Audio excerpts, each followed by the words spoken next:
Good evening. Today we'll be talking about the football skill throw-ins. Now, throw-ins are a vital thing in the game. It's when a player has kicked the ball out of the sidelines. Now, there's a difference. When you have the goals at both ends of the field, if the ball's kicked out there, it is not a throw-in. It is a corner, goal kick, so on. Now, with the throw-ins, it is important that your hands are completely behind the ball. They are not underneath the ball. They are not like in a different position. Okay, it's not like you're shooting a basketball.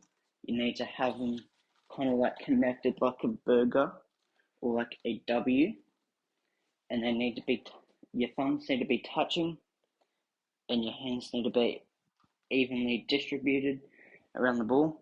Now, a huge thing that players mistake in games is, one, how far the ball needs to come back. Now, sometimes players decide to go as quickly as they can, and they'll probably put it on the back of their head, like at the top, and then they'll just throw. That isn't the way to go.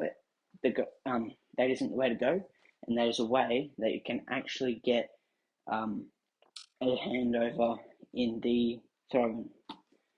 So, what you want to do when you're throwing in, we'll get to the legs in a second because that is really important.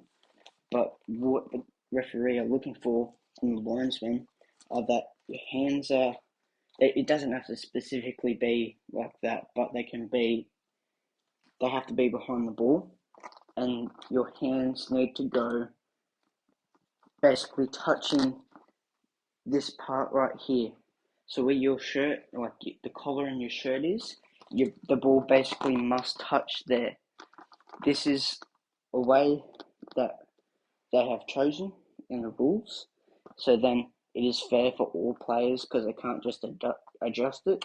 So it has to be resting there, and then they can go and extend. Now, there's another important key part about throw-ins, your feet. Now, if we have a look about our feet right now, go down a bit. Let's say this is the sideline right here. I can't cross this. I cross this, and it's a turnover to the other team for the throw. So let's say I'm going down the field. Obviously, you've seen the top half already. The bottom half is the main part.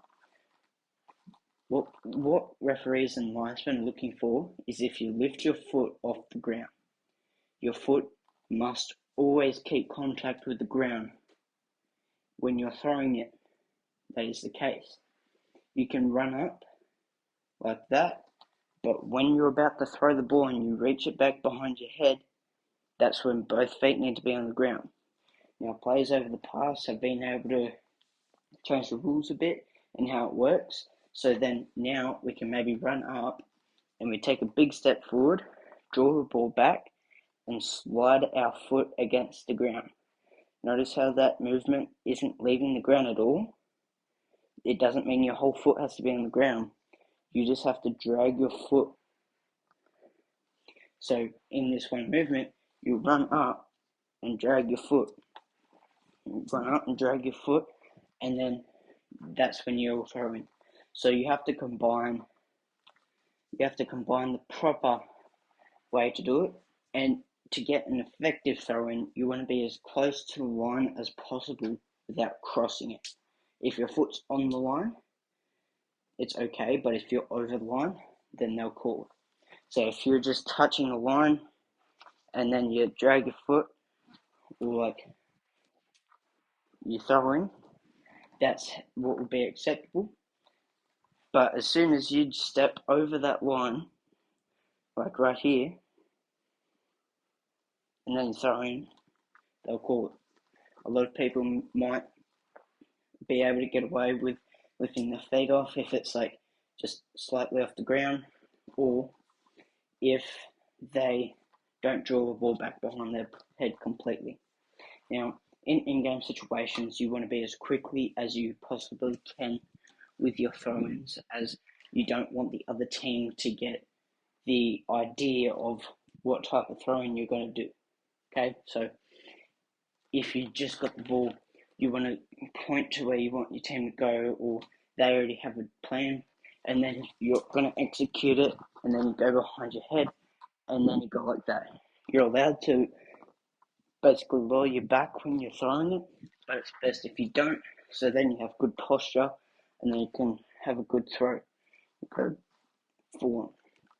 So with the combination of your feet and the position of your hands on the ball, I like to, in game situations, I don't connect my thumbs together because I like to have an evenly distributed thing.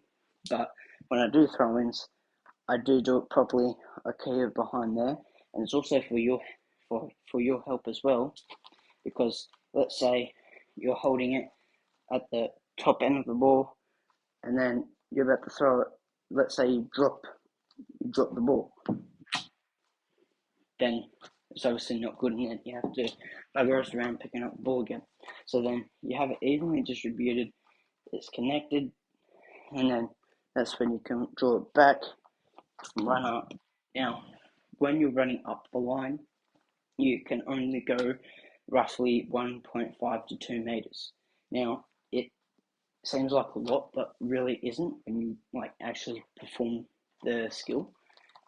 So you need to be mindful of that. You can't run the whole field and then go up to the goal and go, hey, and whack it into the goal. Although we wish we could do that, we can't.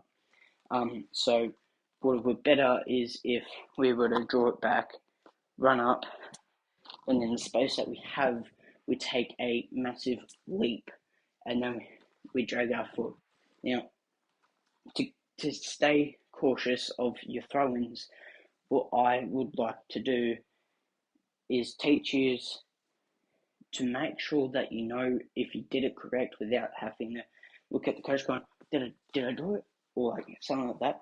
I like to keep my foot dragging even after I've released the ball. Okay, so I like to release the ball and I'll still be moving.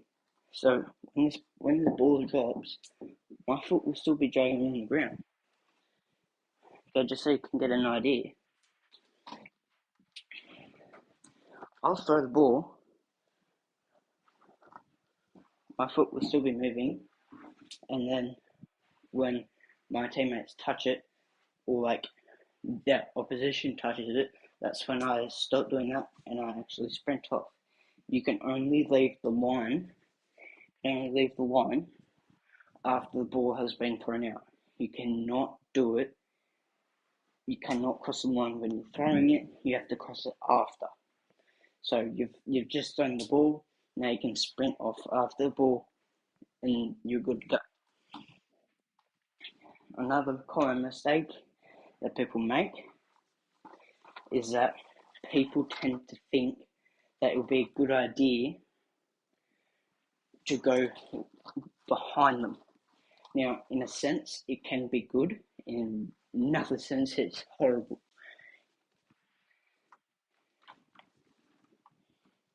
You do not want to go behind.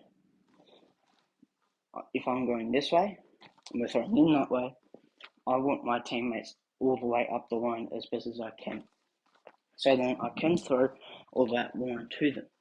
I don't want to go like that, or then like that. The reason why is because there's usually defenders getting marked by the offenders.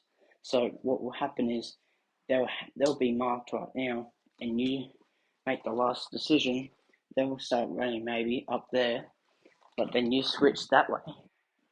The offenders will take that chance to grab the ball as quickly as they can, and as a lot of people who play football will know, they always put the fast people on offenders, on attacking. So that's what you have to keep in mind. Now let's say your defender has just come up within little distance, like talking distance, basically. Like you can play patty cake with each other. That's when it would be a good idea to go backwards because you know they're going to get the touch, but you have to keep in mind you have to be quick because guess who's going to come after you? The offenders.